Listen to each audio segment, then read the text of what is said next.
Bom, vamos começar então. Meu nome é Ana Maria Cárcamo, eu sou assessora jurídica da International Rivers no Brasil e é um prazer muito grande estar aqui no lançamento do vídeo sobre protocolos de consulta livre, prévia e informada. Um projeto para o qual contribuí por cerca de 1 ano e é tão importante para a contribuição no diálogo sobre a construção e elaboração e implementação de um instrumento tão importante para a defesa de direitos dos povos indígenas e comunidades tradicionais. Agora eu vou passar a palavra para o Brent Millikan, um dos desenvolvedores, produtores e idealizadores do projeto. Obrigada.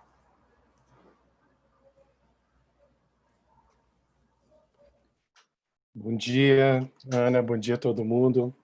Muito bom ver todo mundo aqui nesse ambiente virtual. Eu queria agradecer quem está acompanhando também a gente pelo Zoom. E tivemos mais de 250 inscritos de diversos países das Américas, da África, da Ásia, da Europa. Então, realmente está sendo um lançamento internacional. Estamos ainda com alguns probleminhas no YouTube, que eu espero que a gente esteja resolvendo também para fazer o streaming também. Eu só queria falar rapidinho sobre o surgimento do vídeo, a ideia do vídeo.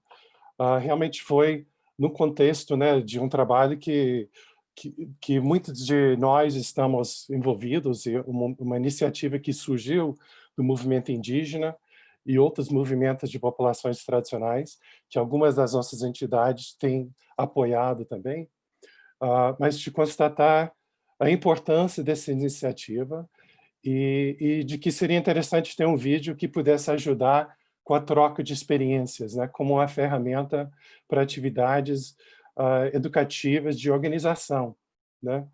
Então, a gente espera que esse vídeo possa contribuir para isso. As versões em inglês e espanhol até refletem o fato de que tem muito interesse, até fora do Brasil, nessa iniciativa, como um instrumento super importante de defesa de direitos e territórios, como o nome sugere, né? Só brevemente, tem muita gente que participou do vídeo, que eu queria agradecer alguns, eu não vou conseguir agradecer todo mundo, mas principalmente falar das pessoas que participaram das entrevistas, liderança e os assessores, né? O próprio Ailton Krenak, o amigo que participou na abertura, que tem uma cena histórica dele, que até durante a produção do vídeo a gente aprendeu uma história interessante sobre quem emprestou paletó quando ele fez aquela fala famosa no Congresso Constituinte. Depois, quem sabe, ele conta a história para vocês. Mas eu queria agradecer, além das pessoas entrevistadas, a equipe do Fundo Casa. Boa parte do vídeo foi gravado durante uma oficina sobre protocolos de consulta organizado pelo Fundo Socioambiental Casa. Então, eu queria agradecer a Maria Malha, a Cristina, a Maíra, a Enimar, a Tília e as outras pessoas da equipe. Eu queria dar um agradecimento especial para a Naira Paê Cachuiana, da COIAB, que fez a narração em português, e a nossa colega Monte Aguirre, que fez a narração em espanhol.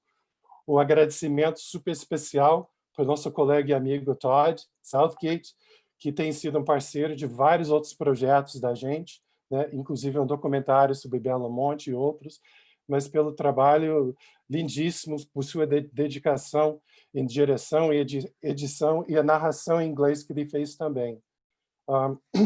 Tem vários outros parceiros que estão envolvidos, que participaram do evento e do material didático, que depois a Liana e a Ana vão contar mais, mas como vocês vão ver no vídeo e no material, o Observatório dos Protocolos, a RCA, a Rede de Cooperação Amazônica, o ISA, especialmente a BV, Isabel, a BV está aqui com a gente hoje, né?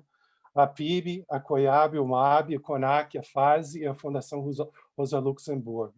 Claro que tem várias outras entidades envolvidas nesse esforço de movimentos e de entidades de apoio, como o CIMI, a CPT e a Terra de Direitos, só para citar alguns, né? Eu queria fazer um agradecimento super especial para a nossa amiga Marluí Miranda pelo trabalho com a música, que contribuiu muito para o evento, né? Uma pessoa que tem feito um trabalho brilhante, lindíssimo e super dedicado junto com os povos indígenas nessa área de música, valorizando a cultura indígena. Eu queria agradecer também o apoio da Fundação Mote, a Fundação Amor e outros parceiros pelo apoio nesse projeto. E só dizer que a gente está nesses tempos difíceis, né, de pandemia, quando os povos indígenas e outras populações tradicionais estão sofrendo as consequências já de retrocessos nas políticas socioambientais e ainda com a situação da pandemia. Mas é muito importante a gente ter esses momentos, mesmo num ambiente que não é ideal, para a gente comemorar e mostrar a capacidade dos movimentos e, como diz o Antônio no filme, né, a importância de acreditar em si e a ação coletiva para fazer a mudança. E, por último, fazer um agradecimento especial para a Ana pela contribuição que ela fez em todo o projeto do vídeo e foi uma grande contribuição. Então, muito obrigado. Obrigada, Brent. Foi um prazer muito grande participar do vídeo, como eu mencionei, e agora de estar aqui moderando esse evento com vocês. Vou lembrar novamente, para quem entrou depois que iniciou, que no canto abaixo da direita do Zoom tem a opção de tradução para espanhol ou inglês, caso for necessário. E agora eu vou passar a palavra para a Naira Paê Cachuana, que, como o Brent mencionou, foi a narradora do filme em português e é da coordenação das organizações indígenas da Amazônia Brasileira, da COIAB, para dar uma palavrinha rápida. Bom, obrigada.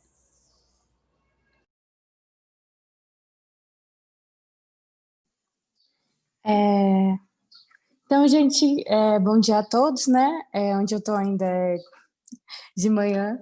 Então, meu nome é Naira Paê, eu sou do povo Cachuiana, da terra indígena Parque do Tumucumac, que fica no norte do Pará. E em nome da COIAB, eu queria cumprimentar a todos, queria cumprimentar os parceiros, a todas as lideranças que estão aqui presentes e que são nossos parceiros de luta nesses tempos todos, né? Eu acho que é muito importante ter essa força, né, com a gente nesse contexto político todo atual. Então, estamos aqui para compartilhar essa elaboração desse vídeo. Eu acho que mais do que a elaboração do vídeo, toda a construção do que são os protocolos de consulta. Temos lideranças que fazem parte de todo esse processo de construção, e falar nesse tema é um tema muito importante, eu acho que até nesse contexto atual. Eu acho que nós temos vozes, né, nos povos indígenas e todas as comunidades tradicionais, e os protocolos de consulta só são mais uma ferramenta para afirmar esse nosso direito no Brasil, né? Então, acho que é isso. Temos vários exemplos de protocolos de consulta, tipo dos YMP, dos Munduruku, que temos liderança aqui para falar sobre, eu acho que um pouco disso. E, enfim, seguimos na luta. Eu estou aqui institucionalmente como COIAB, mas foi um aprendizado muito, muito grandioso para mim, pessoalmente, e seguimos na luta. Obrigada. Certeza. Muito obrigada, Naira, pela sua participação, pela sua narração no vídeo de novo e por contribuir, né, toda hora com essa luta e com essa resistência. Agora eu vou passar a palavra para o Carlinhos, que é o Carlos Alberto, da Rede de Povos e Comunidades Tradicionais do Brasil, para também dar uma palavra rapidinha sobre a importância desse instrumento.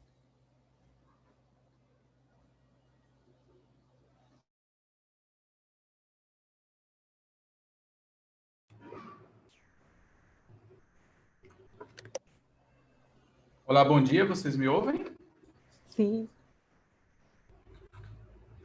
Bom, primeiramente eu gostaria de parabenizar, né, a todos e todas que participaram da construção desse vídeo, né, e destacar a importância da elaboração dos protocolos pelos povos indígenas, pelas comunidades tradicionais. Eu sou testemunha da eficácia e da mobilização que esse instrumento traz nas nossas comunidades. Também eu, como membro da rede de povos e comunidades tradicionais, né, estou aqui representando a nossa presidenta, Cláudia Depinho, que é pantaneira e que nesse momento está em uma jornada no Pantanal em consequência das drásticas queimadas que estão acontecendo no Pantanal. E aqui eu gostaria de pedir o apoio de todos para que evidenciasse, né, as mazelas que nosso povo dos povos e comunidades tradicionais estão sofrendo no Brasil. E acreditamos que vídeos como esse irá ajudar a mobilizar para que os povos e comunidades tradicionais, em âmbito nacional, comecem a estabelecer seus protocolos como uma excelente ferramenta, né, para garantir a consulta livre, né, que respeite a forma de organização dos nossos povos e comunidades, prévia, que não deva acontecer após as decisões administrativas que governos ou que instituições tomem, e informada, e que essa informação ela seja adequada em linguagem acessível para os nossos povos e comunidades tradicionais, para que assim a gente consiga garantir o nosso direito ao nosso território, aos nossos maritórios, independente do bioma que a gente ocupe nesse país. Muito obrigado. Muito obrigada, Carlinhos. Muito importante a sua fala de relembrar a importância da consulta livre, prévia e informada. E a gente espera realmente que esse vídeo possa contribuir para a construção de protocolos em outras comunidades no Brasil e no mundo. E agora eu vou passar a palavra rapidamente para o Robert Rodrigues, do MAB, que também foi um parceiro nesse vídeo, para também dar uma palavra rápida. Deixa eu passar para ele.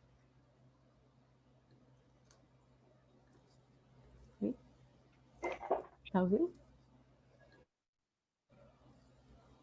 Oi. Oi, Robert. Bom dia para todos e todas. Eu me chamo Robert Rodrigues, faço parte da coordenação nacional do Movimento dos Atingidos por Barragens, o MAB, e para nós é uma alegria muito grande fazer parte dessa construção coletiva desse filme que está muito bonito.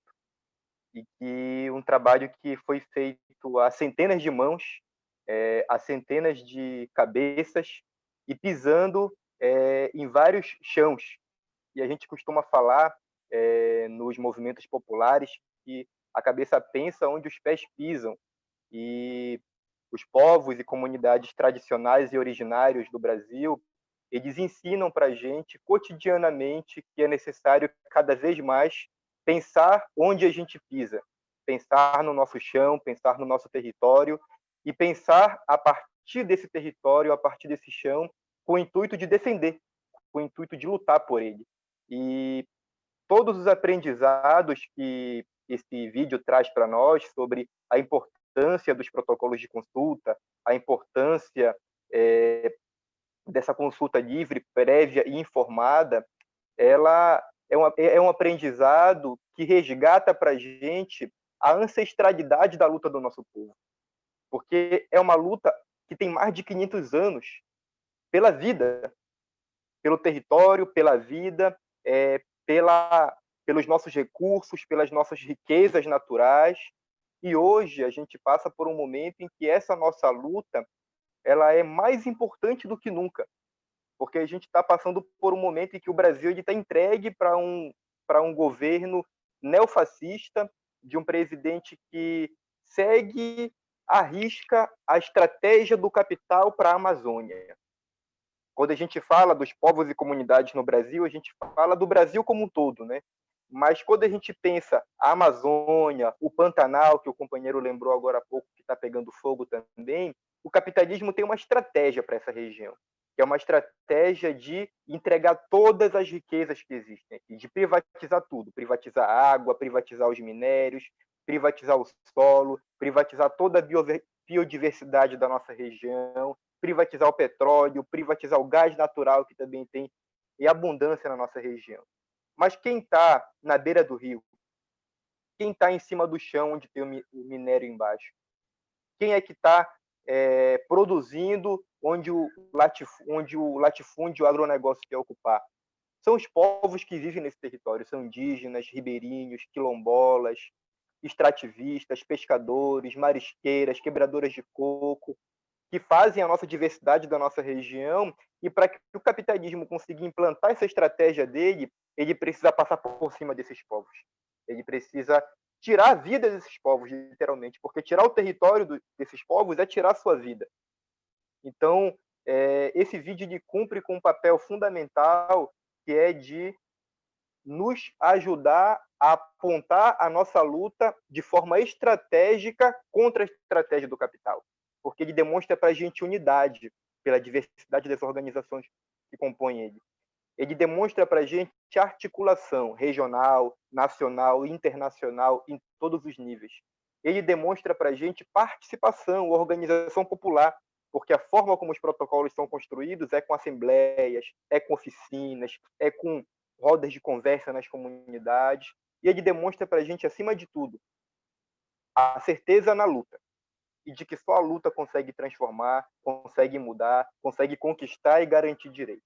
Então, reforçando novamente o nosso prazer, a nossa alegria em poder fazer parte e dizer que a gente espera poder continuar construindo cada vez mais instrumentos desse tipo, instrumentos que contribuam com o povo da Amazônia, com o povo do Pantanal, do Cerrado, que está sofrendo com essa exploração imposta pelo capitalismo e por esse governo genocida no Brasil, e que contribua também com as organizações que lutam pelo direito desse povo.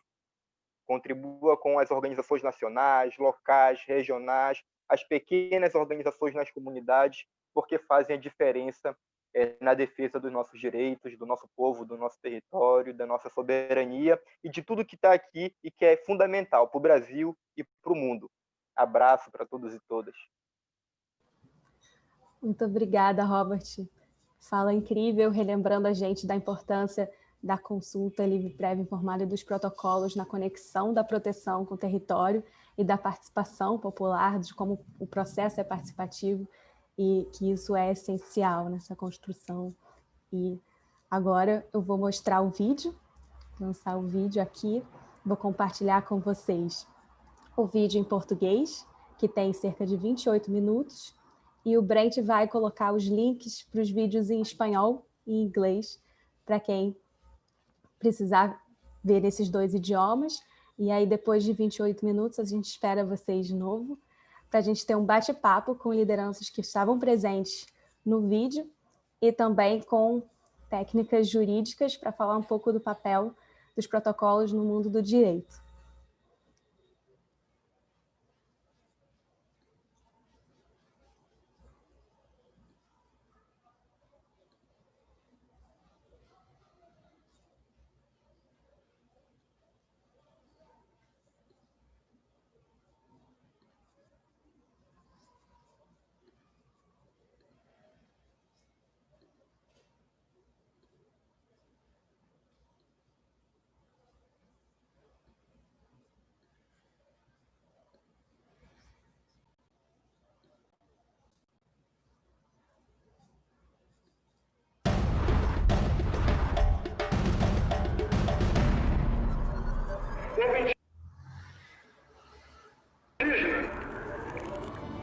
Tem um jeito de pensar,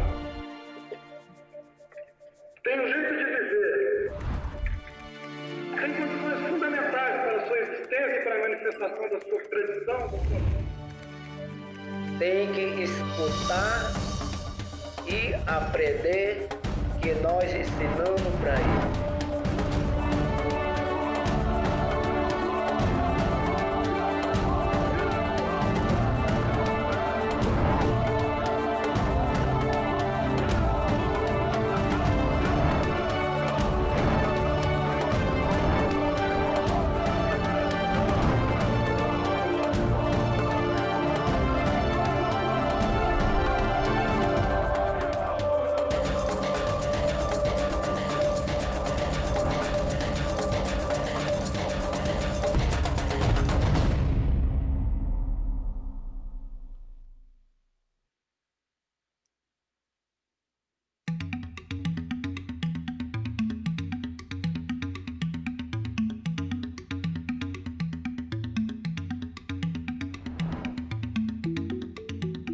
Desde o fim da ditadura militar no Brasil, muitos direitos têm sido conquistados pelos povos indígenas e outros grupos tradicionais.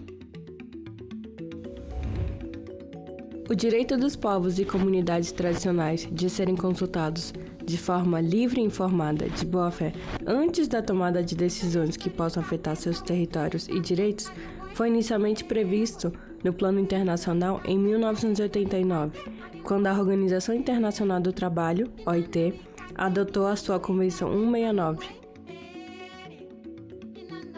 Na América Latina, um grande número de países ratificou a Convenção 169 e a incluiu em sua legislação nacional. No caso do Brasil, o Congresso Nacional a ratificou em 2002 e a Convenção entrou em vigor um ano depois, em 2003. A Convenção 169 reconhece o direito dos povos indígenas e outros grupos tradicionais de decidir suas próprias prioridades de desenvolvimento, considerando tudo o que afeta suas vidas, crenças, instituições, bem-estar espiritual e seus territórios. No plano internacional, o direito à consulta e consentimento livre, prévio e informado foi reforçado em 2007 pela Declaração das Nações Unidas sobre os Direitos dos Povos Indígenas e pela Declaração Americana sobre os Direitos dos Povos Indígenas, aprovada pela Organização dos Estados Americanos em 2016. Esses acordos internacionais determinam que os governos são obrigados a realizar consultas de boa-fé, respeitando as instituições representativas dos povos e comunidades tradicionais, a fim de obter seu consentimento livre, prévio e informado, antes de tomar qualquer medida legislativa ou administrativa que possa afetar suas vidas e territórios, especialmente nos casos de exploração mineral, das águas e de outros recursos naturais. A obrigação de consultar se aplica a decisões em todos os níveis de governo, municipal, estadual e federal. Esse direito a participar, ser consultado, ele salvaguarda, na verdade, um direito anterior, que é o direito à autodeterminação, o direito ao autogoverno, o direito que essas populações têm de ser a si próprias, de se ser a si mesmas, segundo seus próprios jeitos, de se organizar segundo seus próprios costumes, segundo sua própria organização social. Tudo que nos afeta diretamente ou indiretamente, né, a gente tem que ser discutido dentro das nossas comunidades. Só assim, então, ela é prévia, né, livre, sem pressões e informada com todas as informações, toda a disponibilidade de informações que possam atender o nosso medo, né, a nossa insegurança. Então, assim, para de certa forma, entender que é bem informada, né?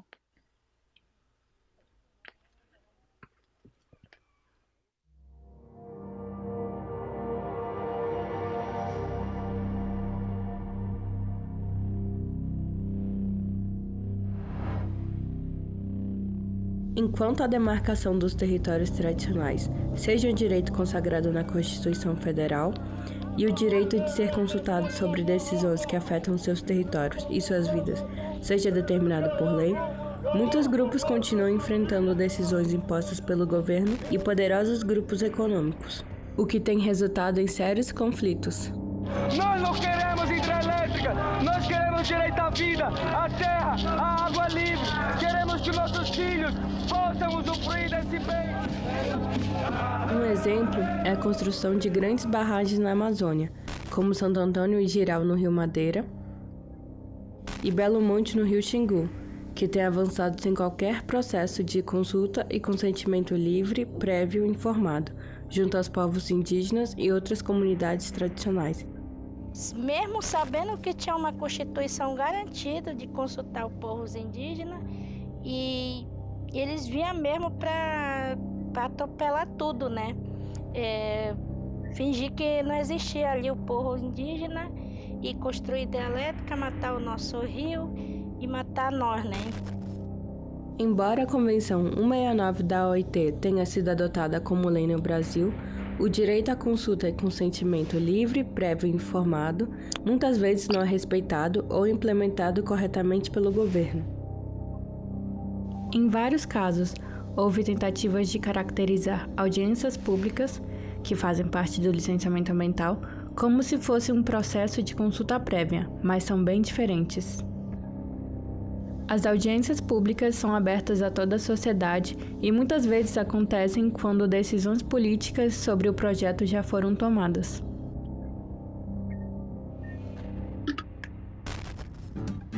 Assim, surgiu uma ideia nova dentro do movimento indígena, de não só lembrar o governo de suas obrigações, mas de mostrar como um processo de consulta e consentimento livre, prévio e informado deve ser realizado na prática, respeitando a cultura de cada povo. A ideia é que cada povo deve elaborar o seu protocolo de consulta, mostrando para o governo o caminho para ouvir e dialogar com suas comunidades, respeitando seus costumes antes da tomada de decisões. Nós, com certeza, que nós vamos ensinar muita coisa para eles entender. Muita coisa boa, se nós vamos ensinar para eles entender. Tem que ouvir a gente. Tem que escutar e aprender que nós ensinamos para eles. E respeitar que nosso jeito, respeita nosso costume. O protocolo de consulta ele surgiu já de uma necessidade devido ao descaso que vem acontecendo com outros empreendimentos, com a falta de nos ouvir, né? De nos ouvir, de ser implementado algo grande na região e não ouvir a população de lá, não ouvir um povo. E então se partiu dessa necessidade.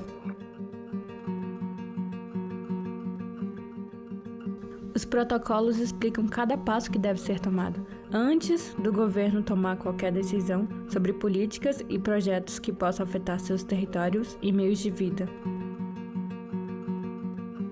O protocolo de consulta, na verdade, eu gosto muito das palavras do Davi Yanomami quando ele fala que é botar coisas que já existem na cabeça deles próprios, desses grupos, botar no papel para mostrar para o Estado e para os não indígenas e não quilombolas e não comunidades tradicionais, que é um documento que vai mostrar para o Estado e para a população em geral como esses grupos estão organizados, como eles tomam suas decisões, quem participa das reuniões. Então é um documento que ajuda a fazer valer a compreensão de consulta que esses grupos têm, ou seja, o que eles entendem por livre, prévia, informada, por participação, por decisão, etc., por meio ambiente. A voz do nosso povo, a voz dos nossos espíritos, né, como nossos pajés, as mulheres, jovens, professores, agentes de saúde e todos os Munduruku ali, né, tanto o alto e o médio, tá ali, né, que nós construímos o protocolo para dizer como queremos, né, como queremos que o governo venha até nós consultar, né, ouvir de nós e nós ouvir deles, né, porque lá no protocolo fala, né, qualquer empreendimento, não importa se é hidrelétrica, outros empreendimentos. E também mostra a forma como eles estão organizados, ou seja, como deve ser, qual o procedimento com a consulta culturalmente adequada, como diz a Convenção 69, como deve ser uma consulta culturalmente adequada segundo o caso de cada povo. Então, para nós da Bacia do Madeira, afetados pelas hidrelétricas no Rio Madeira, o direito à consulta prévia, livre, bem informada, para nós é, acima de tudo, o que a própria palavra já diz, é um direito a que se peça licença para entrar em nossa casa, primeira coisa. E pedir licença significa também nos informar do porquê que estão pedindo essa licença para entrar na nossa casa. Né? Significa também, então no caso de nos informar bem, também significa nos ouvir e aceitar a nossa opinião. Se a gente concorda, que entre na nossa casa, que entre no nosso rio, na nossa floresta. Dentro do protocolo é muito importante quando pontuamos as especificidades dos territórios, né, da comunidade, porque o nosso tempo não é o mesmo tempo do governo, do capital, isso precisa ser respeitado. Então as pessoas elas têm dificuldade em assimilar determinados assuntos, projetos, por conta desse tempo, que as pessoas acham que um projeto pronto é só explicar e a pessoa já entendeu, e não é assim. Então, isso é onde fere mais a autodeterminação. Eles precisam entender o nosso tempo.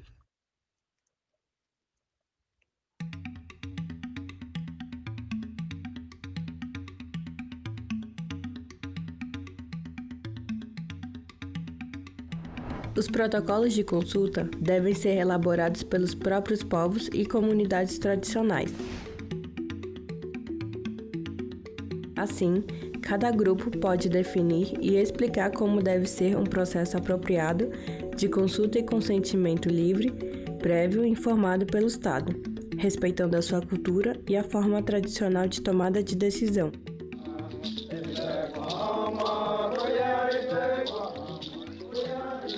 Os Wayampi do estado do Amapá foram o primeiro povo indígena no Brasil a assumir o desafio de elaborar seu próprio protocolo de consulta em 2014. Nós, o Anhempim, estudamos sobre a Convenção 69 na OIT, Organização Internacional do Trabalho, Lei do Brasil desde 2004. Por isso que nós fizemos essa ideia, surgiu através da Convenção 69 na OIT. Então, nós temos que explicar também para nossos parentes que não fizeram ainda o seu protocolo de consulta, porque isso é muito importante para nós, para os povos indígenas do Brasil, porque nós já sabemos que o governo não quer consultar os povos indígenas, então por isso precisa ter o protocolo próprio para cada povos indígenas. Essa conquista histórica inspirou outros grupos, como o povo Munduruku e os ribeirinhos de Montanha e Mangabal no rio Tapajós, a produzirem seus próprios protocolos de consulta. Pouco tempo depois, mais e mais povos e comunidades tradicionais estavam fazendo o mesmo. O processo de elaboração do protocolo é diferente para cada grupo, mas tem coisas em comum. Sempre existem discussões iniciais, reuniões, oficinas e a aprovação final do documento numa Assembleia Geral. Então, por isso a gente fez esse protocolo, traduzimos em Munduruku, né, para dizer que quem está ali é o povo Munduruku que está ali, né, e não é só nós, né, são os ribeirinhos também de Montanha e Mangabal, um dos nossos amigos, nossos parentes, nossos irmãos que está na beira do Tapajós, né. E nós conseguimos construir esse protocolo. Fizemos oficina, foi várias oficinas nas aldeias, né? E teve participação de jovens, de mulheres, de guerreiros, de cacique, pajé, puxadores, né? Então teve toda essa participação do nosso povo, né, durante. E quando a gente terminou de fazer a oficina, a gente fez uma grande assembleia, né? Porque todas as decisões que nós tomamos dentro da própria comunidade, ela é em conjunto, né?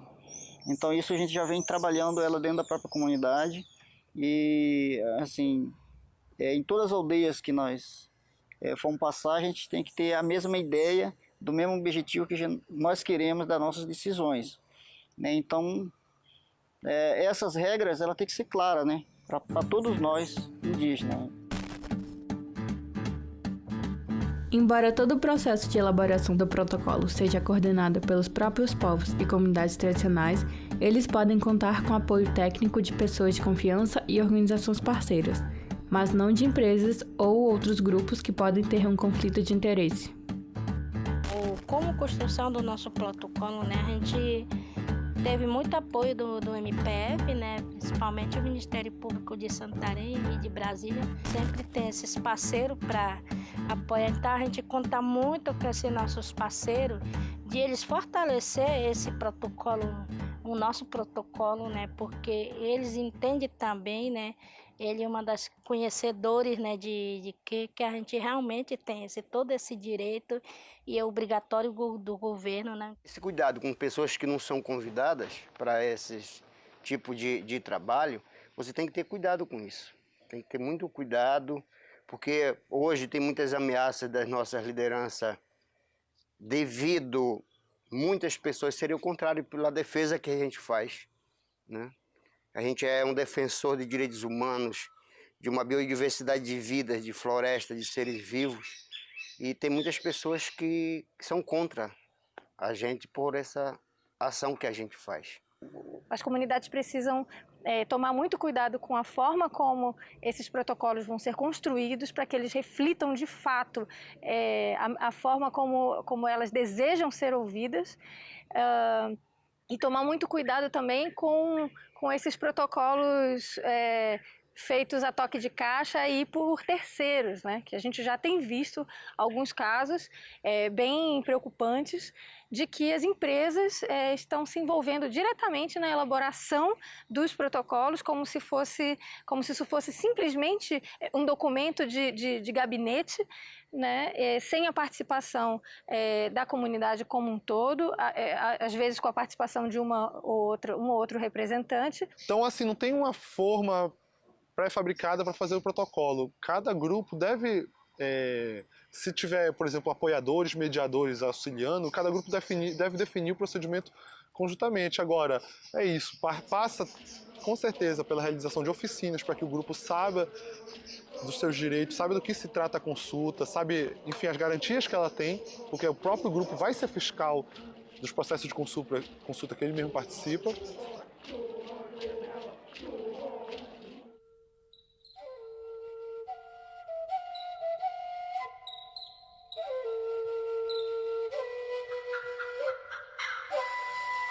Depois que o protocolo é elaborado, ele é protocolado com o governo, mas isso não significa que o trabalho acabou.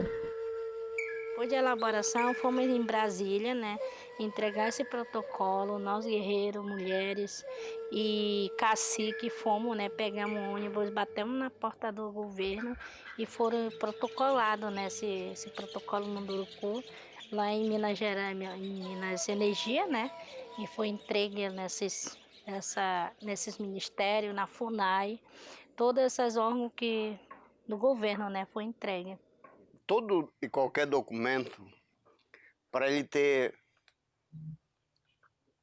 o conhecimento geral, a partir do momento que ele é feito, você tem que fazer divulgação dele. Você tem que fazer divulgação na imprensa, todo meio de comunicação que tiver, você tem que divulgar. Para muitas pessoas ter o conhecimento que existe aquele documento, que existe daquela forma, tem que ser respeitado aqueles direitos daquelas populações ali.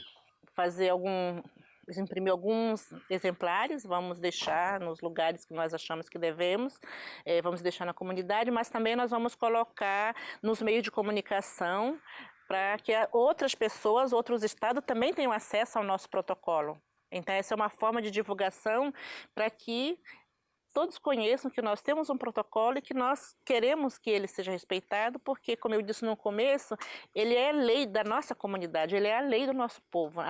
Nós temos nossas leis específicas, né?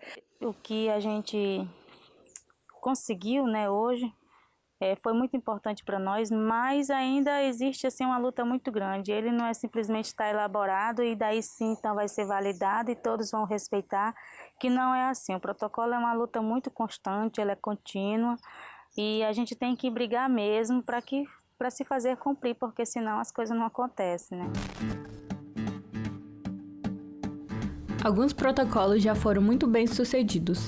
Por exemplo, o protocolo de consulta do povo Juruna foi fundamental para suspender o licenciamento ambiental de Belo Sun, um enorme projeto de exploração de ouro controlado por uma mineradora canadense, que seria localizado na Volta Grande do Xingu, a poucos quilômetros de seu território. Eles estão lá, né? Já há muito tempo eles já tiveram bastante anos de estudo, mas está paralisada a licença de instalação devido a essa ação que a gente conseguiu suspender, né? Com um protocolo de consulta, exigindo o direito de que a gente seja consultado, né? Na fase que está, mas a gente tem o direito de também brigar, né? Outra conquista importante aconteceu no Rio Tapajós, onde o protocolo Munduruku foi fundamental para manter a decisão judicial de suspender o licenciamento ambiental da hidrelétrica de São Luís do Tapajós, obrigando o governo de realizar consulta prévia sobre o projeto junto aos povos indígenas e outras comunidades tradicionais. Então, nesse sentido, os protocolos de consulta eles são instrumentos absolutamente necessários e importantes, ainda mais em Mato Grosso, onde a maioria das terras indígenas se encontra cercada por pressões dos mais diversos tipos, pressão de empreendimentos hidrelétricos, de empreendimentos agropecuários, poluição, desmatamento, uma série de de ameaças que exigem cada vez mais que as comunidades sejam procuradas e interfiram nesses processos para que possam resguardar o seu modo de vida. Se caso o governo não dá ouvido para nós e não quer consultar nós, então a gente vai ter que ir na justiça contra o governo.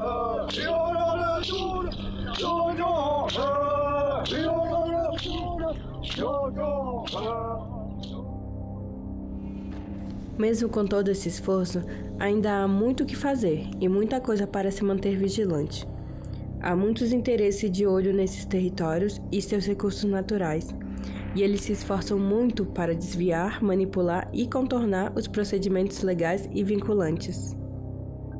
É risco que os interessados dos grandes empreendimentos, seja nos políticos ou não, eles tentam de toda forma cooptar nossas lideranças, né, oferecendo coisas, e muitos, na verdade, por fraqueza mesmo, acabam se deixando levar. Então, um dos maiores cuidados que a gente tem é de ver quem realmente está do nosso lado, seja indígena ou não indígena, que realmente está ali para somar.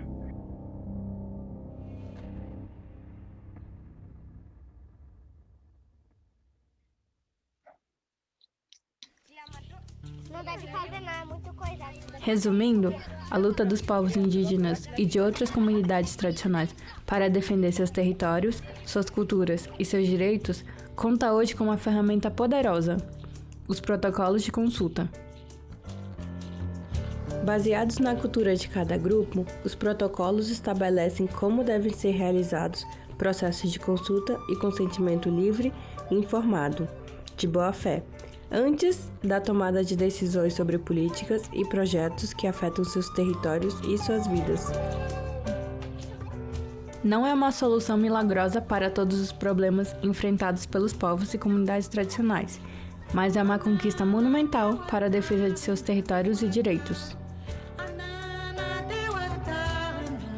Assim, os protocolos de consulta podem contribuir para um futuro mais seguro e feliz para as gerações atuais e futuras dos povos indígenas e de outras comunidades tradicionais.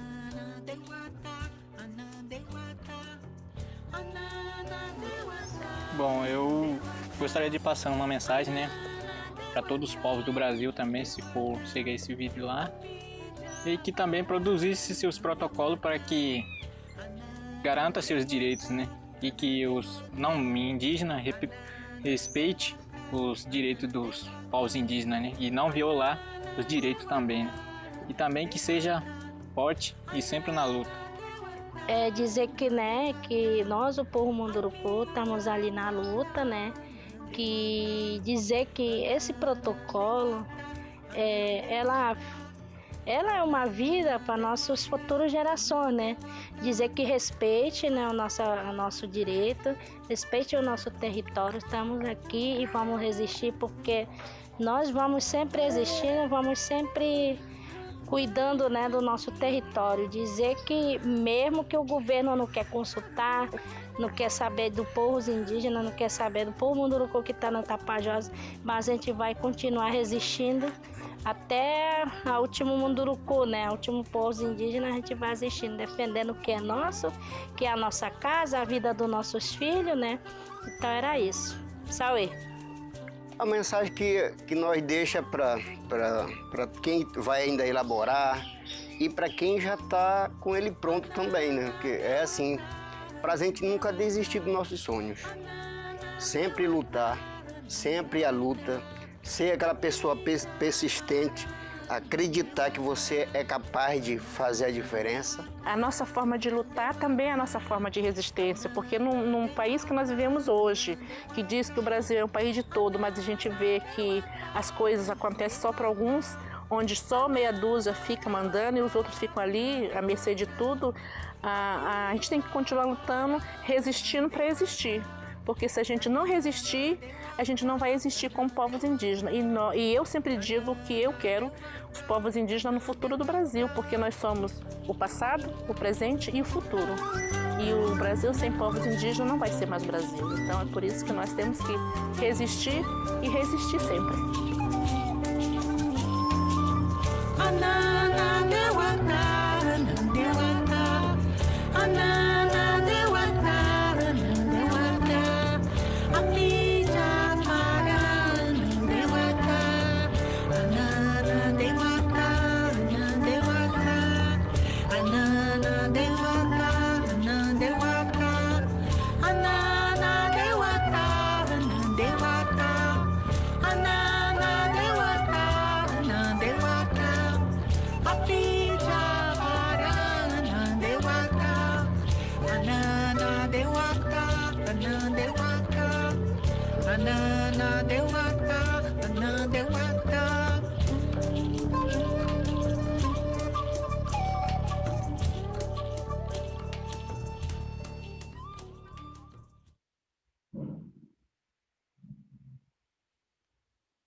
Então, espero que vocês tenham gostado do vídeo.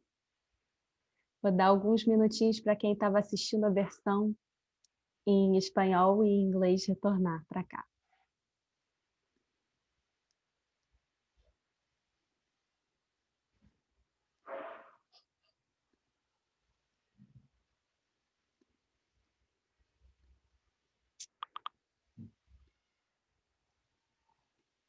Então, espero que vocês tenham gostado do vídeo.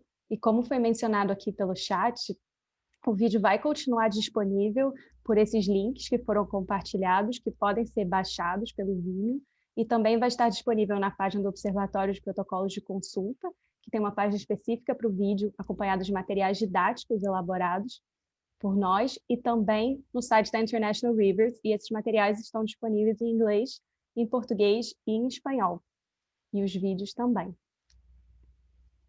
E antes de continuar, eu queria reconhecer que tem algumas pessoas aqui participando com a gente que contribuíram ou participaram do vídeo. Eu vi que temos aqui, bem, claro, o Todd Southgate, que é o diretor do vídeo, que também elaborou o site e todo o visual dos materiais didáticos. Queria reconhecer que também tem aqui o Bruno Caporino, que foi parte do vídeo, o Johnny Gifone, que participou da elaboração do material didático, o Iremar Ferreira, que também participou do vídeo, a Maria Leusa Cabá, que também participou do vídeo e vai participar daqui a pouco do nosso bate-papo, a Vanusa Cardoso, que também participou do vídeo e vai participar do nosso bate-papo,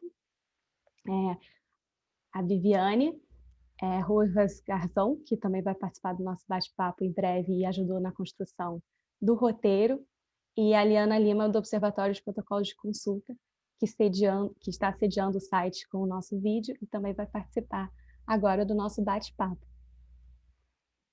E estão perguntando aqui no chat sobre o material didático, e ele pode ser acessado por meio desses dois sites, tanto da International Rivers quanto do Observatório de Protocolos de Consulta, que estão com os links aqui no chat. Depois a gente vai disponibilizar também os vídeos pelo YouTube da International Rivers, com os links para esses dois sites. Agora, antes da gente começar o bate-papo, tiveram duas lideranças que se juntaram a nós. Então, vou passar a palavra para elas rapidamente. Primeiro, a Sônia Guajajara, da APIB, da Articulação dos Povos Indígenas do Brasil, que dispensa mais apresentações. Vou passar a palavra para ela rapidamente.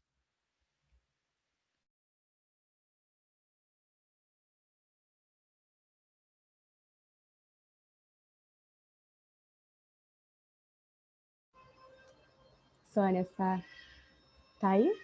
Conseguindo falar?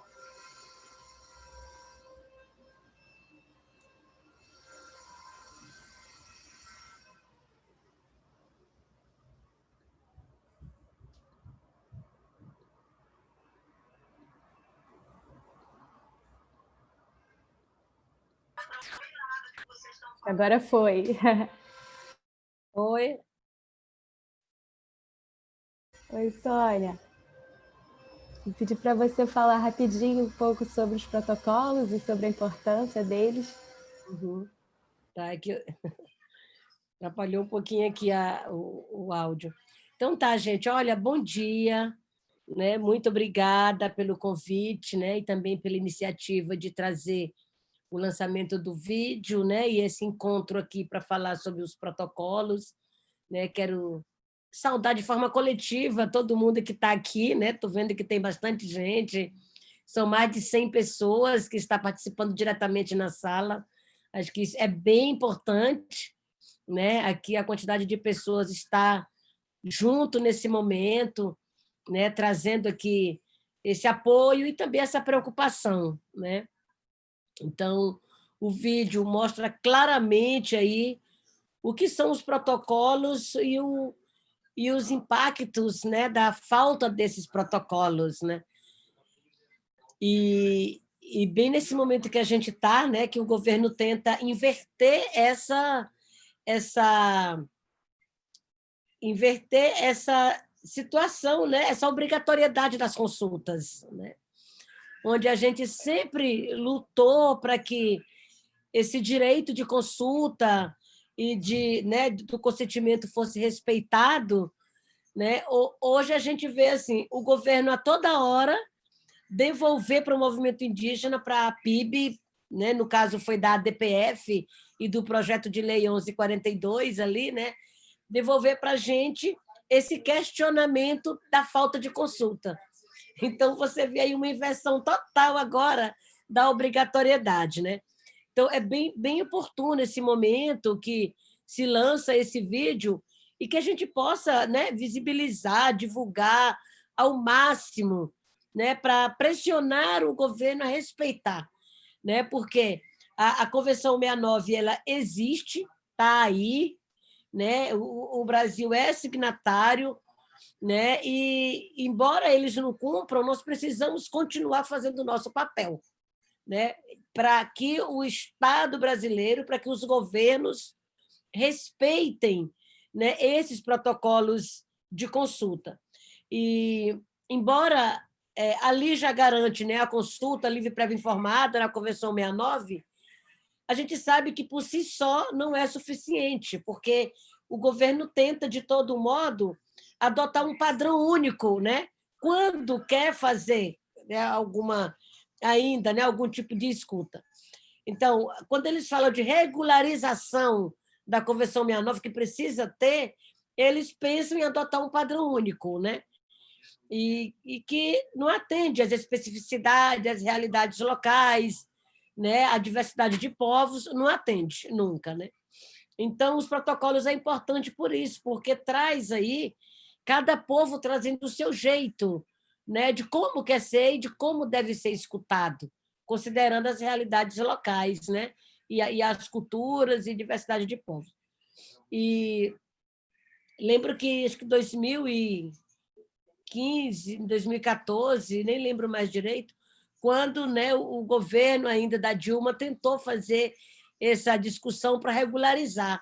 E ali a gente já dizia, né, que não, que a gente era contrário, porque tinha a convenção já e que os protocolos deveriam ser feitos de acordo com as indicações dos povos, e não a forma como o governo queria trazer, de padronizar, né, uma forma. Bom, então foi a partir daí que os povos começaram a criar seus próprios protocolos, né, lá no Xingu, lá no Amapá, né, os Munduruku, né, enfim, acho que eu nem sei mais atualizado agora quantos protocolos a gente já tem, né, mas eu sei que avançou bastante na Amazônia, né, cada povo aí criando o seu jeito, isso é bem importante. E aí, gente, né, o que eu falei aqui no início, né, da minha fala, que o governo agora tenta toda hora querer questionar a PIB pela falta de consulta, né? Então, a gente cobrou a vida inteira, cobra até hoje, e aí por que para nós, agora eles cobram que a gente tem que consultar, e eles, a todo momento, estão aí impondo atos administrativos, né?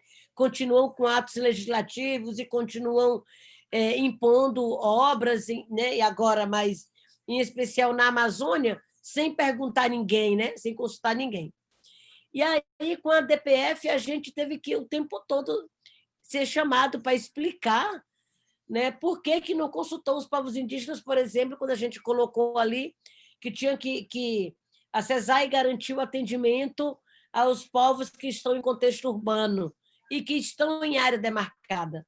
Porque o que eles estão afirmando agora é que o compromisso desse governo, né, dessa gestão, é com povos aldeados que estão em áreas demarcadas. Eles estão o tempo todo agora afirmando isso, né? E aí, uma das reuniões né, por decisão da DPF, na sala de situação, né, que discutia ali a proteção dos povos em isolamento voluntário de recente contato, o próprio general Heleno afirmou ali que o compromisso é com indígenas que estão em área demarcada. Isso foi reiterado pelo secretário da CESAI, né, o Robson, que também disse que o governo não ia atender ninguém que estivesse fora dessas áreas. Então, isso assim configura-se muito grave, porque é um governo que nega a demarcação das terras indígenas, né, que tem essa decisão política de não demarcar território e paralisou totalmente né, as demarcações, e aí vem agora dizendo, nós vamos atender quem está em área demarcada. Né? E aí a gente teve alguns momentos, né, que responder essa defesa de que a CESAI tem obrigatoriedade de atender os indígenas que estão nessas áreas, né, ainda não demarcadas. E, da mesma forma, o projeto de lei, né, ali o 1142, que foi apresentado no âmbito da frente parlamentar, que teve a Joênia, né, a deputada Joênia como relatora, ali eles também falaram que o projeto de lei não podia ser aprovado, fizeram uma incidência dentro do... ali, quando já estava para a sanção presidencial, né? E fizeram uma campanha para o projeto não ser aprovado, porque diz que o Congresso e a PIB lançaram esse projeto de lei sem fazer a consulta aos povos indígenas. Né? Então, gente, assim, é um absurdo dos absurdos que a gente está vivendo, né? Que a gente está enfrentando nesse governo, e lançar nesse momento os protocolos, acho que é um instrumento muito poderoso para a gente poder fazer essa luta política, né? Em defesa dos protocolos, que o governo tem que cumprir esses protocolos de consulta, né? E não tentar inverter os papéis, colocando a gente como vítima, né? Ou querendo colocar a gente no banco dos réus. Bom, gente, então é isso, né? Dizer que a PIB está junto e que a gente vai seguir, né, aqui nessa articulação, na divulgação, tá? E também nas atividades que a gente achar que for necessário para a gente fortalecer cada vez mais, tá? Esse instrumento de consulta livre, prévia informada e de consentimento, né, dos povos indígenas. Tá? Muito obrigada. Muito obrigada, Sônia, por essa fala, essa grande inspiração. Obrigada por ter trazido também essas informações tão relevantes sobre a DPF, sobre o projeto de lei, e relembrando a importância dos protocolos e que a Convenção 69 é lei no Brasil e que ela mesma diz que precisa ser respeitado as próprias culturas e tradições dos povos, ou seja, os protocolos devem ser respeitados. Muito obrigada. E antes agora desse bate-papo, vou passar também a palavra para a Nilce Pontes Pereira, que é da Coordenação Nacional de Articulação das Comunidades Negras e Rurais Quilombolas, a CONAC.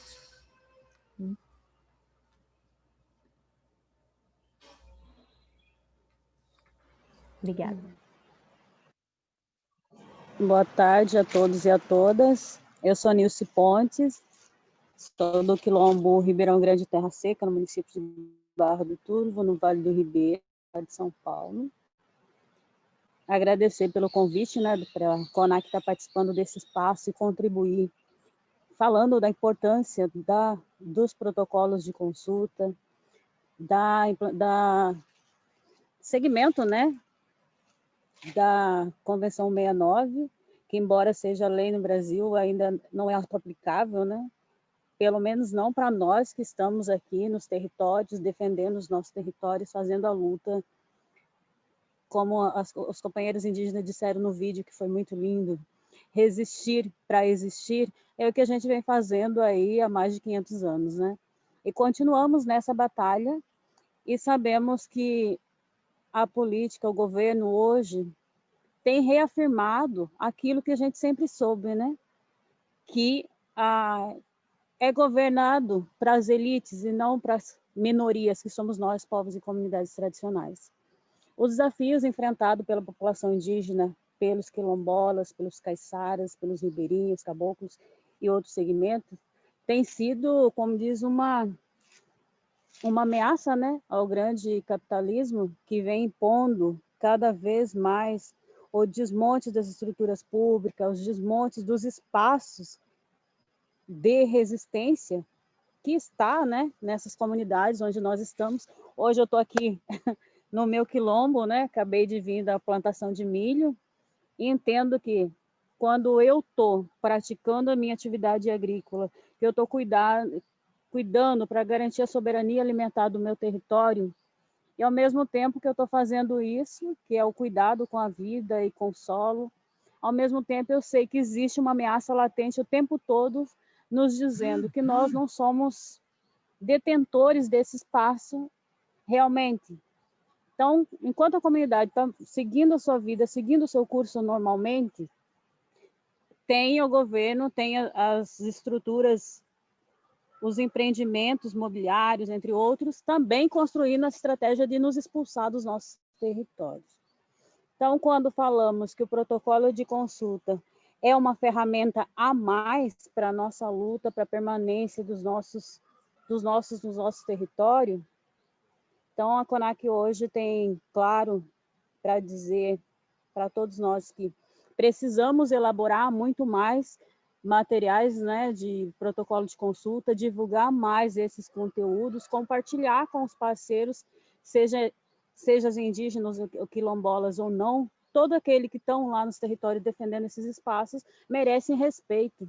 E a aplicação da Convenção 69 é uma ferramenta que se faz necessária ainda nos tempos de hoje, que não deveria mais, né? A gente já poderia estar avançado em outras conquistas, né?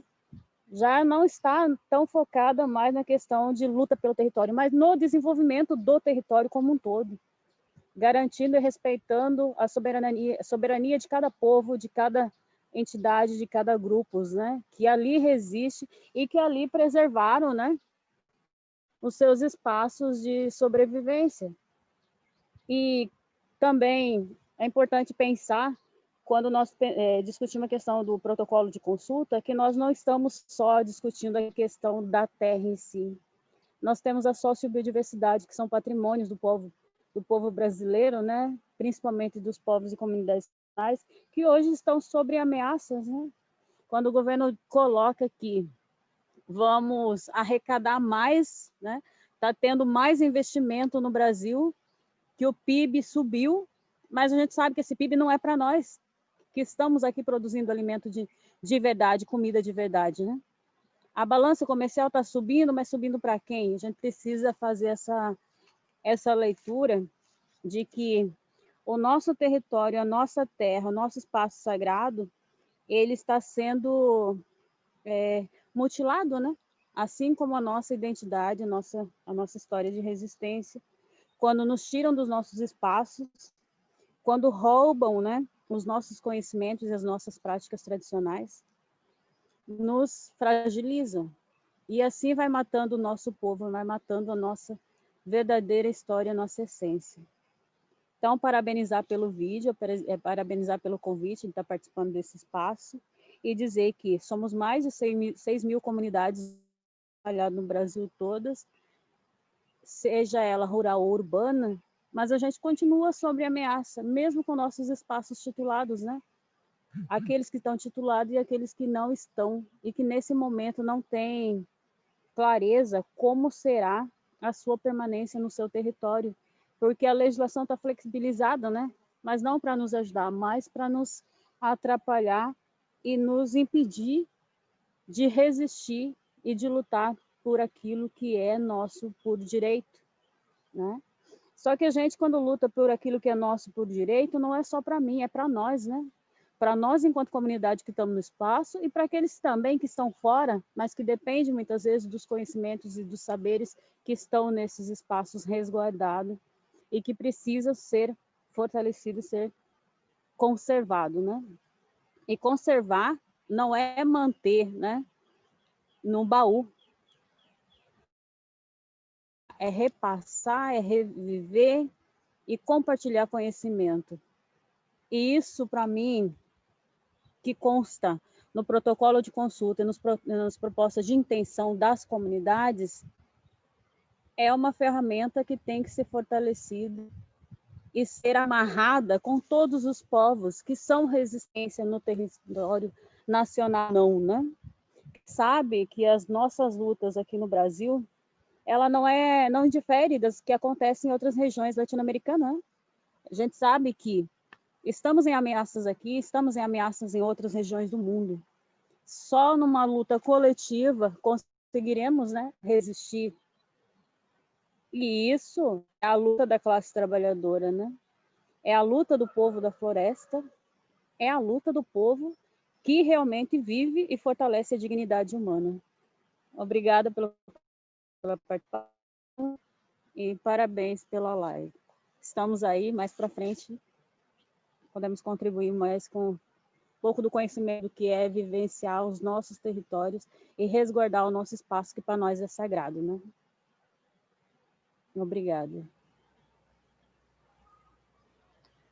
Muito obrigada, Nilce. Que belíssima reflexão. Obrigada por compartilhar com a gente também o seu território, a sua vista linda da sua floresta, e por essas palavras tão marcantes, né, sobre como o direito dos povos indígenas, comunidades quilombolas, as outras comunidades tradicionais, vai além da proteção dos territórios, que inclui o tipo de desenvolvimento que vocês querem, a sociobiodiversidade, como você lembrou, e que é uma pena que até hoje a gente ainda esteja debatendo a questão do território, que no caso do Brasil já foi consagrado desde 1988, né, na nossa Constituição, esse direito, mas ele continua sendo atacado. E é lamentável. E a gente espera que com os protocolos a gente consiga continuar nessa luta e nessa resistência com mais uma ferramenta, né? Então, muito obrigada.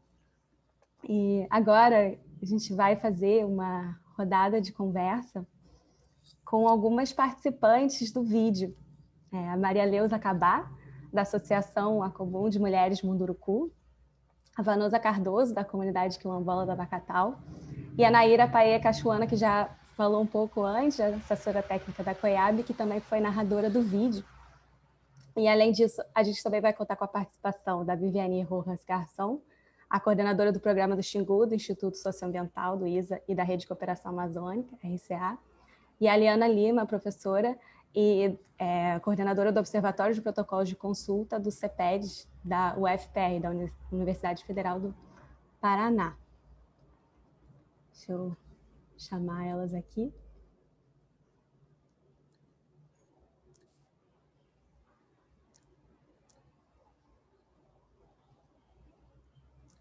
E a gente também contaria com a participação do Antônio Oliveira, da Federação de Associações de Moradores e Comunidades de Assentamentos Agroextrativista da Gleba do Lago Grande, que infelizmente não conseguiu participar. Então, vou fazer uma pergunta para a Naíra, para a Maria Leusa e para a Vanusa. Vocês podiam falar um pouco como foi participar do vídeo, como foi essa experiência? E pensando na divulgação do vídeo, como vocês acham que ele pode abrir portas, né, para esse movimento e para a defesa de territórios e direitos das comunidades?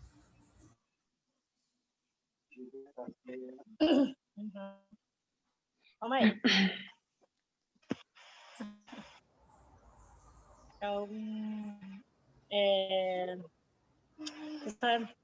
Só ajeitando aqui.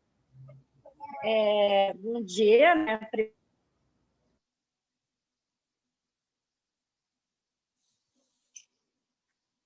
Leusa. Tá me ouvindo? Agora sim. Ah, tá. A internet aqui, nossa, mas eu vou falando aqui. Primeiramente, agradeço o nosso Daro Sacaiban, né? Eu vi que a gente fica muito emocionado ver nossa trajetória, né? Que ouvindo, né? Vendo nossa trajetória, a arma que a gente usou, né? Contra o governo, né? Que protocolo, né? Nosso de outros povos também, com certeza serviu mesmo jeito que serviu para nós, né? Isso foi uma das das coisas, né? Que nós conseguimos se fortalecer com ela, né?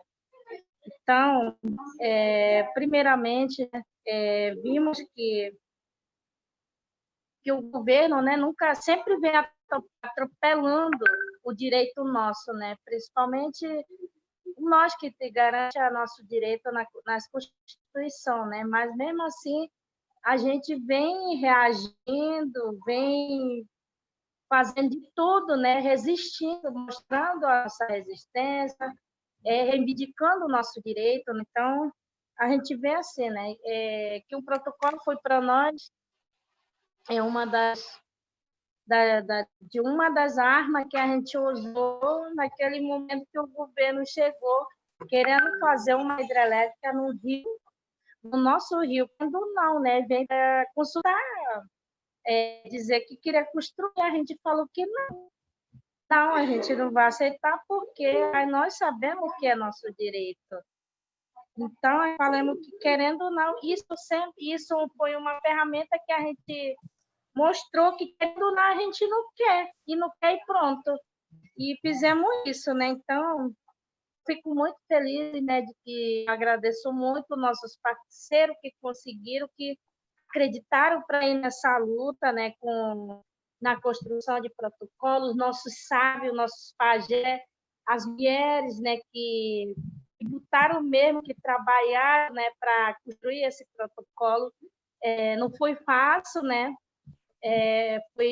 Ainda mais foi no momento da pressão, né? Uma pressão que estava muito forte em cima da gente, né? Então, isso foi uma das armas que a gente conseguiu construir, né? Que foi construído por todos nós, né? Munduruku, né? Do Alto, Médio Tapajós, as mulheres, pajé, tem os colaboradores, tem os nossos parceiros, né? Então, que a gente fez isso, né? E dizer que nós sabemos que depois dessa construção desse protocolo, mas sempre o governo vem dizendo, querendo ou não, vem fazendo, atropelando nossos direitos, né? Na Constituição, mudança dentro de lei, né? Então, a gente sempre que o governo vem fazendo, nunca consultou nós e nunca vai consultar nós. Então, é importante que isso foi uma das nossas estratégias, né, de usar o protocolo, mas tem mais coisas, né? Tem várias coisas que a gente fez, várias estratégias para impedir que o governo venha com seus projetos. A gente vem sempre existindo, né? E protocolo para nós, né, que como eu falo, né, que isso a gente fala dela, né, que porque até agora, né, que eu fico muito triste, né, de governo quando fala de uma mineração dentro do nosso território, dizendo que vai liberar a mineração dentro do território, e algumas pessoas, né, que as empresas falam em nome do nosso povo, muitas vezes o governo não entende quando tem uma pessoa querendo falar em nome do povo, não, a gente fala de acordo com o protocolo. Queremos ser consultados, todos nós temos que ser consultados.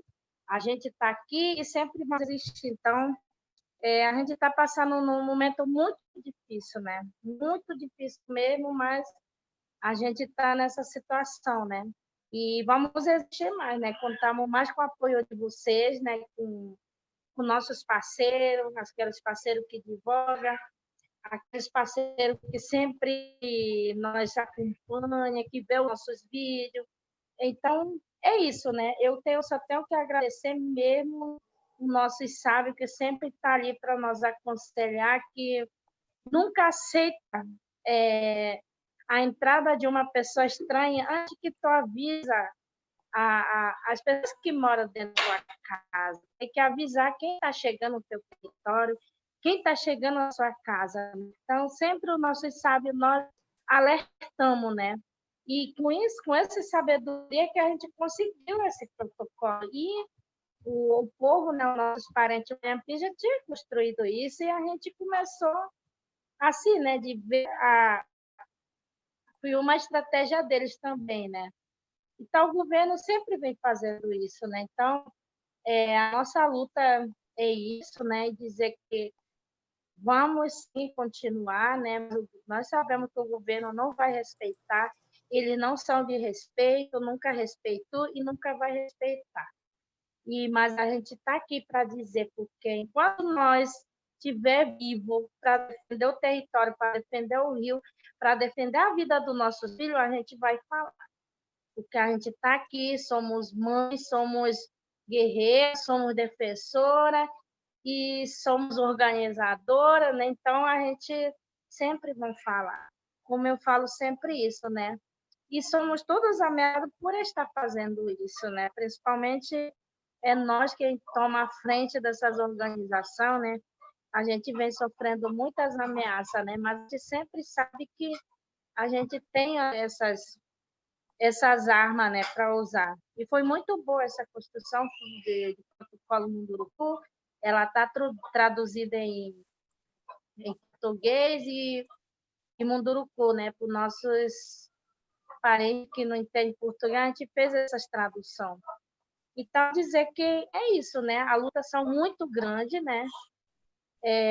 E eu fico assim feliz também, né? Foi uma nossa estratégia, eu acho que o nosso Deus Caruçacaibo sabia que ia acontecer e até os nossos parentes que são, como é que eu falo isso não é segredo, porque próprios parentes de Munduruku, alguns que são corrompidos pelos pariuá, que são enganados, eu acho que a gente já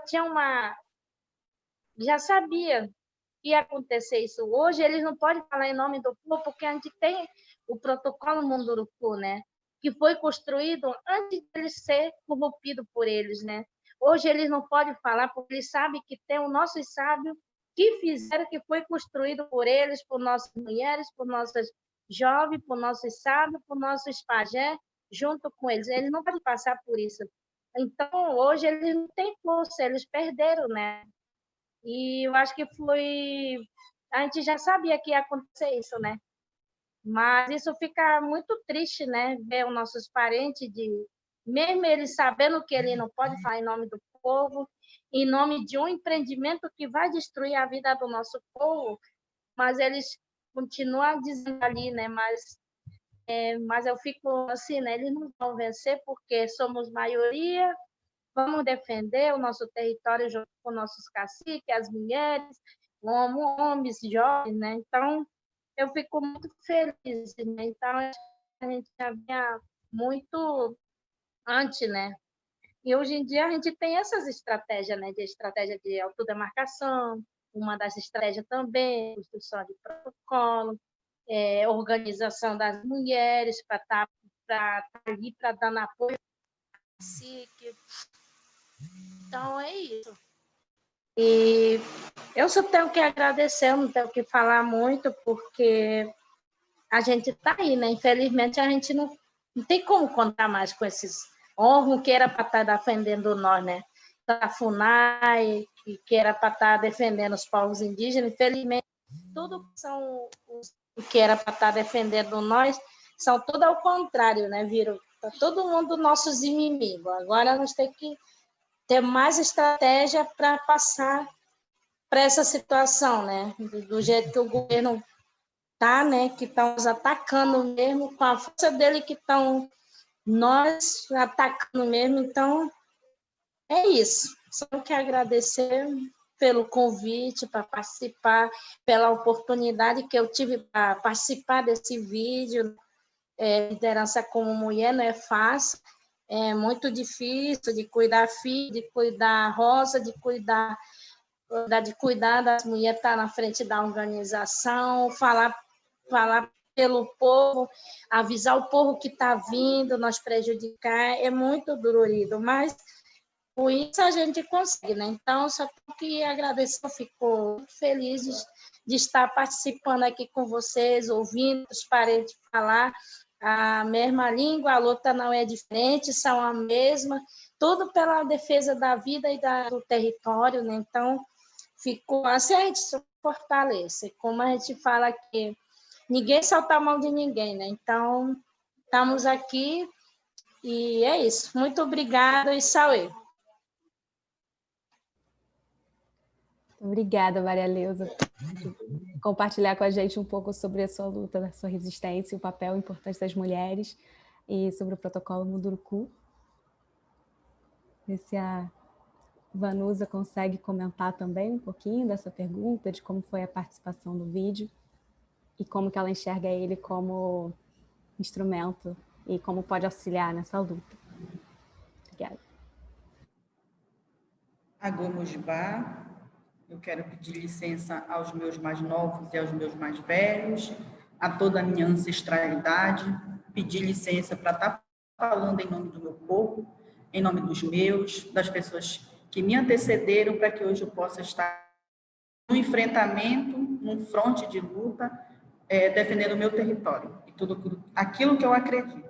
Eu sou Vanusa Cardoso, sou do território quilombola de Abacatal, eu sou de uma comunidade fundamentada matricialmente. A minha comunidade ela foi constituída por mulheres desde sempre, e sempre estão mulheres em sua liderança, é o que me orgulha muito, fazer parte de toda essa história e dever de casa direitinho, respondi as perguntas. Então, a participação no vídeo, né, no momento em que eu estava, foi uma surpresa. Eu não esperava participar, né? E aí foi convidada, onde eu conheci o Brent. Gratidão, Brent, um abraço. Sinta o meu abraço aqui do Norte. E a minha gratidão por participar a todos. Liana, saudades. Sinta o meu abraço. E que a participação no vídeo ela foi muito importante no sentido de que outras comunidades possam vir a despertar para construir essa ferramenta, que não é impossível, que não é uma coisa difícil, né? Nós chegamos até o protocolo de consulta, o meu território titulado, coletivamente ele tem 20 anos, né? E aí, quando a gente atingiu a maioridade, os 18 anos, a gente decidiu ser adulto e construir o nosso protocolo de consulta. Colocar no papel, né, todas as nossas, como é que eu vou dizer, tudo que a gente entende como governança, né, como governança interior. Então, a gente decidiu colocar isso no documento e foi o protocolo de consulta, né, livre, prévio e informado. No estado do Pará é um desafio, porque, como todo o Brasil, a gente está percebendo, está sendo ameaçado de todas as formas, né? E o Pará não é diferente, né? É um estado muito grande, uma quantidade de comunidades, territórios quilombolas imensa também, e a gente está cercado e está a todo momento sendo, né, tendo nossos direitos violados. E aí o vídeo ele pode ajudar no sentido de que forma as comunidades quilombolas elas podem agregar parceiros para essa elaboração, né? Parceiros, como nós tivemos em Abacatal, vários parceiros, né, porque a autodeterminação é do território, é construída toda pelo território, mas aí a gente precisa de informações jurídicas, né, a gente precisa de apoios em divulgações dentro do Estado, fazer chegar às instituições e aos responsáveis, né, as pessoas que fazem essas licenças, né, que vão muito de encontro o que a comunidade entende, né? Na verdade, o Estado brasileiro ele não quer entender, né, o bem viver desses povos, ele não respeita e o pior de tudo é o não querer do Estado em operar de fato a convenção e respeitar esses povos. E aí, apesar, né, o protocolo ele é muito importante, porque apesar de nossos coletivos, e aí eu falo quanto quilombola, ter autodeterminação para deliberar o que a gente acha que é melhor para a gente, o que é bom, o protocolo ele nos trouxe um empoderamento ainda maior, né? Ele nos trouxe um empoderamento ainda maior, no sentido de que saber o que é melhor para cada território, né? E o Estado brasileiro, para ouvir o não desses povos. Ele está acostumado e ele foi enraizado, organizado para que onde ele acha que é detentor de tudo e de todos, onde ele acha que ele sabe o que é melhor para esses povos, onde ele acha que pode mandar e desmandar, né, dentro do Estado brasileiro. E as coisas, elas não são bem assim e deixaram de ser, né, estão tempo, quando esses povos eles têm um empoderamento junto com outras ferramentas, que o protocolo ele é mais uma ferramenta dentre as que nós já usamos, né? E em dizer ao Estado o não é dessa forma, não é assim que queremos, nós precisamos ser consultados, nós devemos, é um direito que é nosso, é a minha vida que o empreendimento vai alterar, né? Direta e indiretamente. Não tem empreendimento que mude indiretamente a vida desses povos. Todos os empreendimentos direcionados a esses territórios trazem mudanças drásticas, mudanças diretamente à vida desses povos, desses coletivos, né? E o Estado brasileiro, ele não está nem um pouco interessado, né, em ouvir isso desses povos. E aí o protocolo faz, né, ele nos dá uma força a mais por ter aparato jurídico em dizer, né, em mostrar ao Estado brasileiro que nós sim fazemos parte desse Estado, nós sim precisamos ser consultados e nós sim queremos dizer da forma que a gente acha que é melhor estar dentro do nosso território. Defender o bem viver para nós é um fator que interessa ao Estado brasileiro, né? Bem viver para nós. E aí hoje eu penso, né? Tem uma pergunta assim: o que você mudaria no vídeo, né? Hoje eu falaria, se eu desse uma entrevista hoje, eu falaria outras coisas, além da que eu falei, né? Do nosso tempo, do tempo que a gente, do nosso tempo não é o mesmo tempo do Estado, não é o mesmo tempo do capital. No período da pandemia, foi um processo bem difícil, eu acredito que para nós quanto quilombola, e uma reflexão que eu fiz, apesar de ter sido infectada pelo Covid, a gente nunca saiu do isolamento social, né? Quando falar em isolamento social, eu percebi no tempo do Covid, no forte mesmo, da quarentena, do lockdown, que nós nunca, quilombolas, né, negros, nunca saímos desse isolamento social. Porque o que a gente vida desesperada por um ter, que quando o Covid veio nos mostrou que o importante é ser, né? A diferença entre o ter e o ser é muito grande. Então, essa pandemia nos mostrou isso também, e mostrou também o quanto que a gente precisa ser grato aos nossos territórios. Nós conseguimos ficar em Abacatal, comendo galinha caipira, tomando abacaba, tomando açaí, pouco para ser feliz aqui. Só o governo que não percebe isso, né? A gente só quer plantar, criar, né, cultivar, viver bem. Esse é o bem viver para nós. Então, nós nos curamos com plantas, com ervas, com banhos, com o nosso saber ancestral, com a ajuda de muitos parceiros.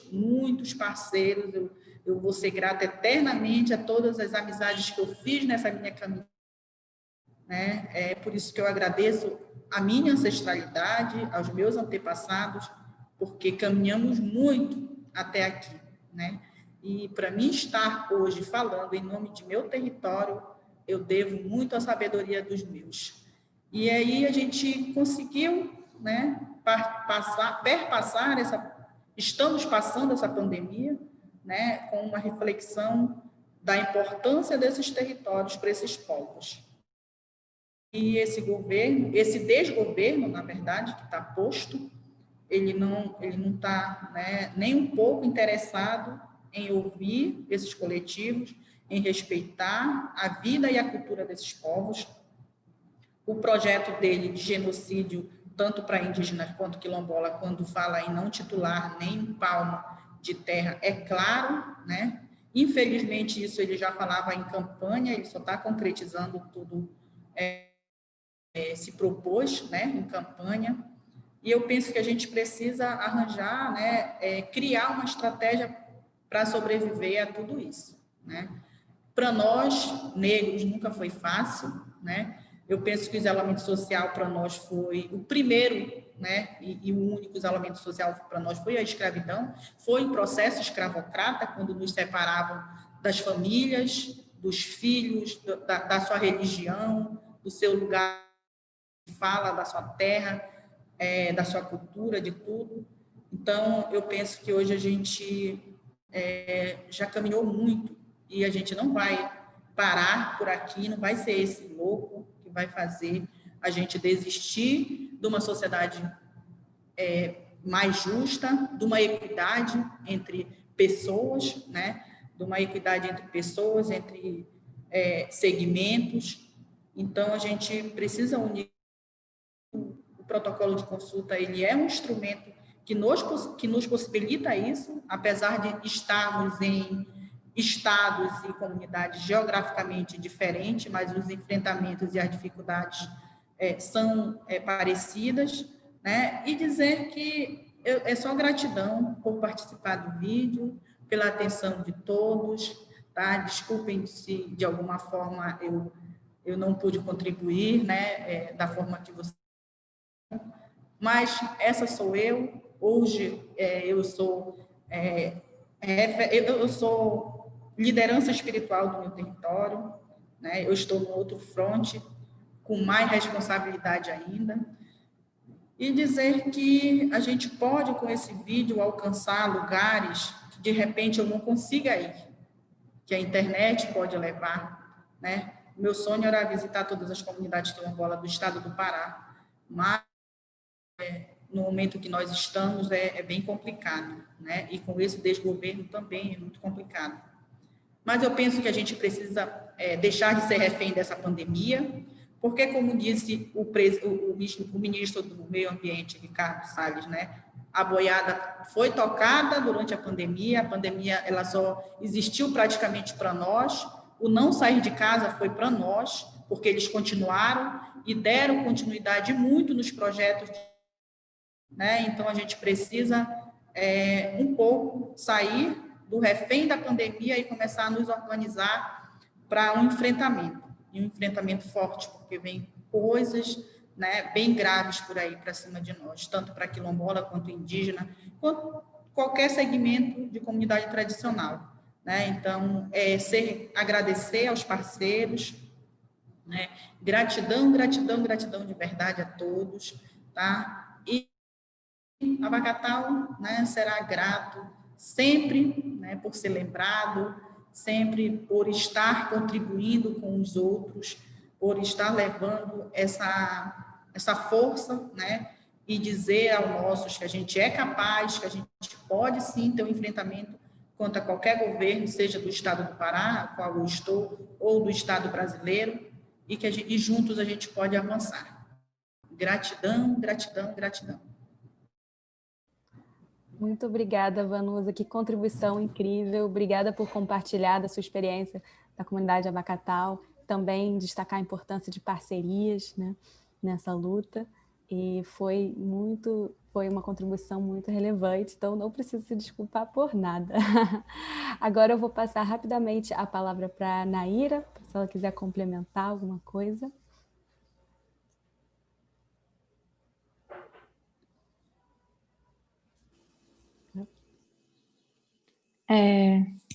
Oi, gente, eu acho que muito bom ouvir sempre, né? Os mais velhos, como eu falo, né? Nossas lideranças, os anciões, palavras sempre muito bem-vindas, né? E eu acho que se a gente pudesse falar desse assunto, a gente ia falar o tempo que a gente pudesse, né? E é isso, eu queria falar que esse vídeo sobre o protocolo de consulta, eu gostei de participar, né? Se pudéssemos traduzir para todas as línguas que existissem no Brasil e para todas as comunidades, né? Seria uma construção muito importante, né? Se pudéssemos ter essa dimensão toda, se chegássemos para todas as comunidades. E eu acho que nesse momento de pandemia, quando a gente fala de distanciamento social, quando a gente vê nossos territórios de longe, né, quando a gente só se comunica pelo que a internet consegue nos dar, né, também. Às vezes temos territórios que não chega a internet, não chega a rede nem nada, e é muito difícil essa questão de comunicação.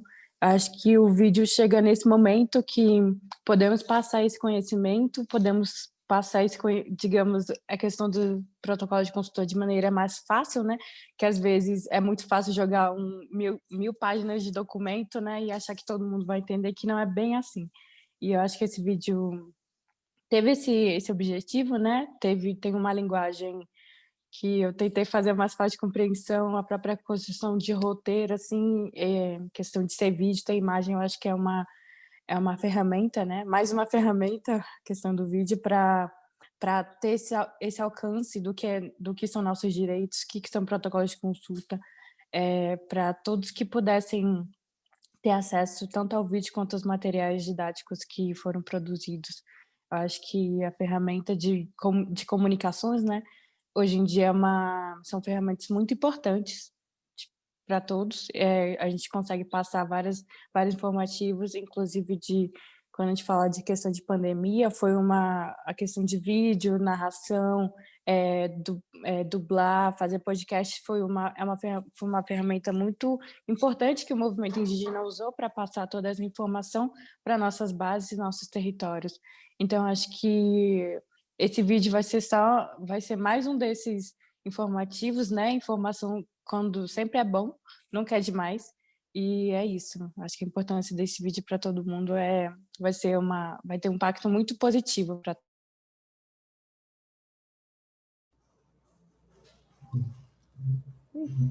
Cortou, acho que o som agora no final. Não sei se os outros também estão com isso.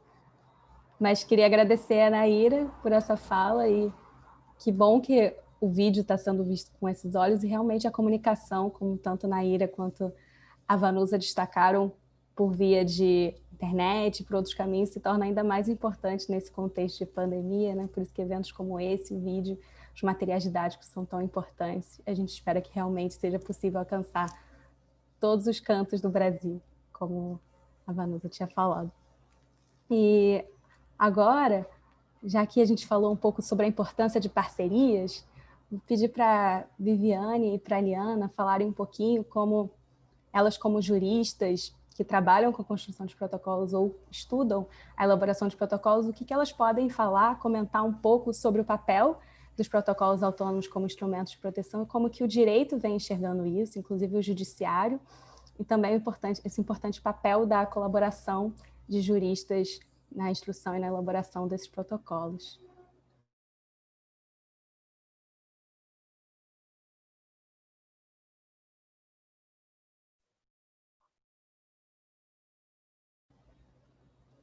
Bom dia, boa tarde a todas e todas. Não sei se Vivi já gostaria de começar também, mas já abri o vídeo aqui. Bom, muito obrigada pelo convite e parabéns por esse lançamento desse belíssimo vídeo. Um parabéns assim que a gente estende para todas e todos, né, representantes dos povos e comunidades que participaram, a todas e todos que contribuíram e colaboraram também, né, para esse resultado final desse trabalho. Então, parabéns ao Todd também pela direção e Ana Brent por esse esforço aí na finalização dos trabalhos, né, e um salve Vanusa, Nilce, né, acho que representando aí as mulheres, né, Soninha e tantas lideranças que aqui participaram e falaram. Bom, só queria agradecer essa parceria também, em nome do Observatório de Protocolos Comunitários e Autônomos de Consulta e Consentimento Livre, Prévio e Informado. Eu acredito que o propósito é esse, da gente poder difundir as experiências, né, empoderar os povos e as comunidades e garantir assim o reconhecimento da validade jurídica, né, da juridicidade desses instrumentos que os povos e as comunidades têm construído no Brasil e na América Latina, né? Esse esforço conjunto também para fazer esse evento numa data muito simbólica para todas e todos nós, né? Na véspera dessa audiência que a gente vai ter perante a Comissão Interamericana de Direitos Humanos amanhã, em que 4 países, as delegações de 4 países, de 4 estados, Brasil, Colômbia, Peru e México, e suas organizações representativas dos povos e comunidades negras, quilombolas, e aqui do Brasil a Rede de Povos e Comunidades Tradicionais, figuram entre os peticionários para essa audiência amanhã acontecer, né? Então, aqui também faço os meus cumprimentos, né? E, sobretudo, para os representantes da APIB, da Articulação dos Povos Indígenas do Brasil, da Rede de Povos e Comunidades Tradicionais e da CONAC, da Coordenação Nacional das Comunidades Negras Quilombolas do Brasil, e aí estendo a todos e todos companheiros das organizações da sociedade civil, que só aqui do Brasil, né, se empenharam para também formular o pedido de audiência no apoio técnico também para as organizações, e ao todo, desses 4 países, né, dessas delegações dos 4 países, são 39 organizações, e sendo a organização regional, a COICA, né, Coordenadoria das Organizações Indígenas da Bacia Amazônica, né? Então, digamos assim que o evento, esse lançamento do vídeo, casa também com essa mobilização que está acontecendo para reconhecimento dos protocolos autônomos, né, o direito de consulta e consentimento diante de tantas violações no contexto da pandemia, né? Então, a gente tem uma resolução da própria Comissão Interamericana de Direitos Humanos que foi lançada no início do contexto da pandemia, e as violações dos estados, né, com o prosseguimento de processos de licenciamento ambiental, né, mesmo durante o estado de emergência, né, em que todos os povos e comunidades, e aí passando durante a pandemia do Covid-19. E uma série de violações também são elencadas. Então, eu gostaria que, nessa fala, já parabenizando por essa iniciativa e agradecendo o convite da parceria com o Observatório de Protocolos, né? Então, a gente fez um esforço aí conjunto de também estar disponibilizando na nova página do Observatório, e só aqui também para fazer uma retificação, né? Que o Observatório de Protocolos ele congrega uma rede de pesquisadoras e pesquisadores de diversas instituições, né? E colaboradores dos próprios povos e comunidades tradicionais e de organizações da sociedade civil. E é também projeto de pesquisa vinculado à PUC Paraná, a Pontifícia Universidade Católica do Paraná, e à Universidade Federal da Grande Dourados, né, de onde eu faço parte, né, do programa onde eu sou professora. E juntamente com o professor Carlos Frederico Marés, da PUC Paraná, a gente lançou esse observatório há 2 anos atrás, com esse intuito de acompanhar as iniciativas dos próprios povos, para poder estar monitorando mesmo os casos de violações, as ameaças, né, de não cumprimento da consulta e do consentimento livre, prévio e informado no Brasil e América Latina. E aqui no Brasil, só para registrar, né, se contabiliza 44 protocolos já lançados pelos próprios povos, né? Esses protocolos que foram publicizados. Desses protocolos, 21 são os protocolos de povos indígenas, sendo um protocolo de povo indígena em situação de refúgio no Brasil, né? O povo Aral, em Belém. 13 protocolos de comunidades negras, quilombolas, 9 protocolos de povos e comunidades tradicionais de diferentes segmentos. Então, a gente tem protocolos de comunidades de pescadores, ribeirinhos, caiçaras, inclusive um protocolo do povo cigano, né, de diversas comunidades e povos, das apanhadoras de flores sempre viva, nos diferentes biomas do Brasil, né? Então, e desses protocolos também, há 2 protocolos que são os que a gente chama de protocolos de proteção da sociobiodiversidade, né? Protocolos aí que também fazem referência ao consentimento livre, prévio e informado no sentido da proteção dos conhecimentos tradicionais associados à biodiversidade, né?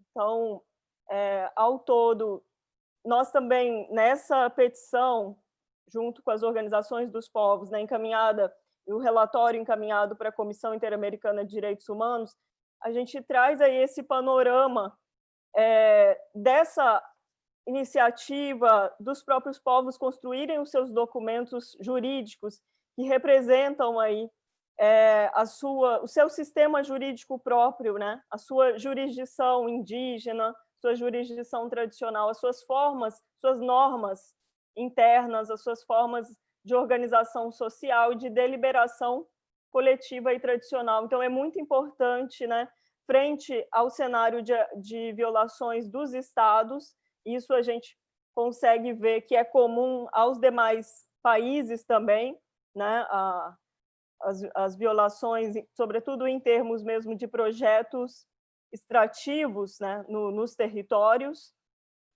e que seguiram. Então, outros países também estão denunciando as violações e ameaças de consultas virtuais, as violações de natureza também de transferência para as empresas de um dever e obrigação que é do Estado.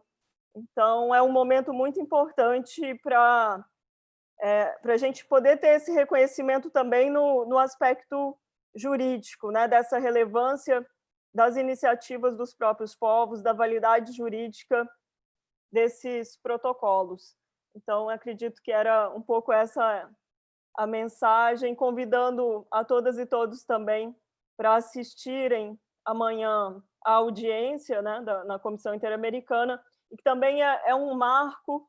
A gente teve essa semana a audiência da APIB, né? E essa audiência amanhã em caráter regional e uma audiência temática específica sobre um balanço, né, da consulta e do consentimento, um balanço da implementação da Convenção 69 da OIT, né, na América Latina, especificamente, né, para esses 4 países. E a gente tem algo inédito também, que é a representante da Rede de Povos e Comunidades Tradicionais, a Cláudia Pantaneira, que já bem foi referenciado, e ela está agora no enfrentamento das queimadas, né, nos territórios do Pantanal. Então, ela está regressando hoje para poder também estar participando amanhã dessa audiência. Então, muito obrigada, e todo o meu respeito aos povos e às comunidades tradicionais. O que a gente pode fazer aqui, enquanto parceiros da academia, das universidades, né, ainda é muito pouco, mas na intenção mesmo de poder estar contribuindo com esse reconhecimento do direito à livre determinação dos povos indígenas e tradicionais no Brasil e América Latina. Um abraço a todos e muito obrigada. Muito obrigada, Eliana. Um comentário aqui do Joilson para você, falando, professora Eliana, muito boa essa informação acerca de quantos e de quais povos e comunidades já possuem protocolos de consulta, e parabéns pelo trabalho do observatório. E queria agradecer também, sobre a questão de trazer aqui para a conversa a audiência de amanhã, né, tão importante, sobre o respeito desse direito de consulta e consentimento livre, prévio e informado, que foi colocado o link aqui no chat também, para quem quiser acompanhar, que vai fazer um balanço, como a professora Eliana ressaltou, do respeito e das violações desse direito. Então, é tão importante. E agora vou passar a palavra para a Viviane também, para ela complementar, e depois, devido ao tempo, perguntar se alguém tiver alguma pergunta, já fazê-la no chat. A gente só vai ter tempo de pedir para responder uma pergunta. Tá bom? Obrigada. Ana, boa tarde, muito obrigada. Primeiro, gostaria de parabenizar realmente o lançamento do vídeo, não só por ele, pelo conteúdo do produto final, mas também pela forma em que ele foi feito. É um belo exemplo de um trabalho coletivo, que toma mais tempo, mas também o resultado final tem outra qualidade. E é muito satisfatório de ver. E gostaria de parabenizar a todos os envolvidos, porque foi um trabalho de muitas mãos, que realmente valeu a pena ver, e eu tenho certeza que vai ser muito importante para a consolidação do exercício desse direito de consulta no Brasil. E também quero agradecer pela honra de estar aqui do lado de tantas mulheres que eu pessoalmente admiro muito, me sinto muito honrada de estar no mesmo lugar com todas vocês. E celebrar o que significa esse movimento aqui em torno dos protocolos de consulta. Porque, definitivamente, a melhor forma de lutar por um direito é exercer esse direito. E os protocolos de consulta são evidência do exercício do direito em si, sem esperar que venha um reconhecimento formal, oficial, do governo, do Poder Judiciário, do Congresso. O reconhecimento tem chegado, e tem chegado depois da existência dos protocolos, como um exercício legítimo e próprio dos povos indígenas, das comunidades tradicionais, dos quilombolas, apoiado pela sociedade em geral, como um todo, porque eles representam um princípio que não é só de, digamos, essas minorias, essas grandes minorias étnicas, mas é um princípio da democracia em si. E o Brasil foi inovador nesse instrumento muito sofisticado de produção de protocolos, e neste momento, para o Brasil, o que significam os protocolos tem uma urgência e uma oportunidade, uma necessidade que todos os membros da sociedade brasileira precisamos agradecer, valorizar e apoiar, que é o princípio do respeito da diversidade, do respeito da participação, do respeito ao direito de insistir em existir. E esse é o valor em si dos protocolos. Acho que, como a Liana mencionou, o movimento tem avançado muito, 44 protocolos de tantas diversidades, é um movimento que assusta o outro lado, e é muito importante que a gente permaneça alerta, porque o contra-ataque não se faz esperar. A gente está diante de várias tentativas de cooptação do instrumento da consulta, como a Soninha mencionou na sua fala, e também de ataques judiciais bem claros e objetivos com relação a esse direito. Eu gostaria de aproveitar esse momento final fome antes do almoço, que eu sei que a gente está com pouco tempo, mas apenas gostaria realmente de advertir que o novo presidente do STF, o ministro Fux, colocou dentro da sua pauta para julgar no Tribunal Supremo uma ação direta de inconstitucionalidade contra os artigos da Convenção 69 da OIT que estabelecem o direito de consulta.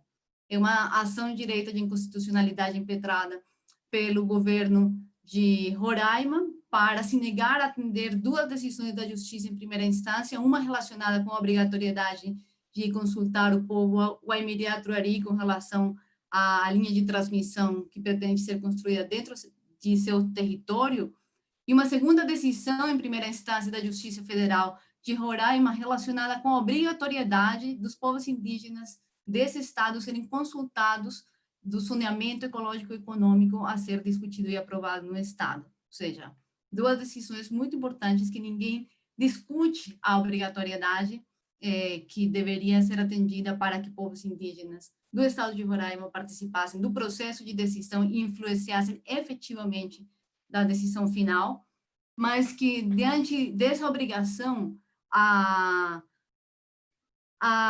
o contra-ataque vem no sentido de negar a existência do direito.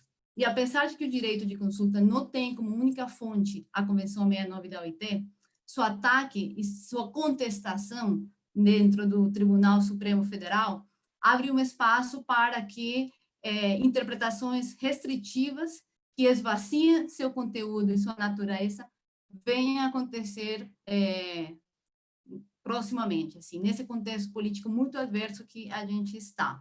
Então, é muito importante que esse movimento em torno dos protocolos de consulta, em torno do exercício do direito autônomo de consulta, fique alerta para esse tipo de ameaças, que nessa instância judicial pretendem se consolidar, mas que todo dia estão sendo exercidas de maneira pontual, com a tentativa clara e explícita do governo federal de dividir os movimentos indígenas, de dividir todos os movimentos. Mas, no caso específico do movimento indígena, há uma aposta pela divisão e pelo desconhecimento dos protocolos de consulta como um exercício de legitimar decisões através de facções divididas. Nunca antes foram tão importantes os protocolos de consulta como estão sendo hoje. O protocolo do povo Munduruku tem sido fundamental e nessa briga imediata que a gente vai ter e está tendo com relação à regulamentação, supostamente, do garimpo dentro de terras indígenas, porque esse PL aí que está aí não dá para chamar de regularização de mineração em terras indígenas, os Munduruku estão na ponta de frente novamente, na linha de frente novamente, e o protocolo Munduruku simbolizando aí a importância do respeito das instituições representativas dos povos indígenas, que precisam ser respeitadas para reconhecer como legítima uma decisão de uma articulação, de uma interlocução verdadeira entre o Estado e os povos. Então, eu queria fechar só com esse recado, agradecer muito a participação mais uma vez e a paciência para escutar nesse horário de almoço. Muito obrigada, Ana. Muito obrigada, Vivi. Tão importante esse alerta sobre essa ação que está tramitando no STF e como isso traz uma importância ainda maior de defesa dos protocolos, de elaboração dos protocolos, de resistência, como você comentou, o direito de insistir e existir, e alguém já tinha comentado também de resistir, como esses três são tão importantes.